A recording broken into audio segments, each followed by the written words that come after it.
మహావిశాఖ నగరపాలక సంస్థ mayor, deputy మేయర్లపై అవిశ్వాస తీర్మానం పెట్టడం వల్ల ప్రజలకు మేలు జరుగుతుందని జనసేన పార్టీ కార్పొరేటర్లు అన్నారు.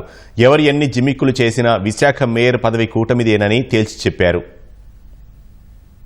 వైఎస్ఆర్ కాంగ్రెస్ పార్టీ మేయర్ని, డిప్యూటీ మేయర్ని దించాలి, నగరాన్ని అభివృద్ధి చేయాలి, నగరానికి అనేటువంటి ప్రాజెక్టులు తీసుకురావాలి. అనేకమైన ప్రాజెక్టులు విశాఖ నగరానికి రాష్ట్ర ప్రభుత్వం, కేంద్ర ప్రభుత్వం నుంచి తీసుకురావాలంటే విశాఖలోని కూటమి ప్రభుత్వం మేయర్ పీఠాన్ని, డిప్యూటీ మేయర్ని పీఠాన్ని కైవసం చేసుకోవాలనే ఒక ఉద్దేశంతో మేము అవిశ్వాస తీర్మానం పెట్టడం జరిగింది.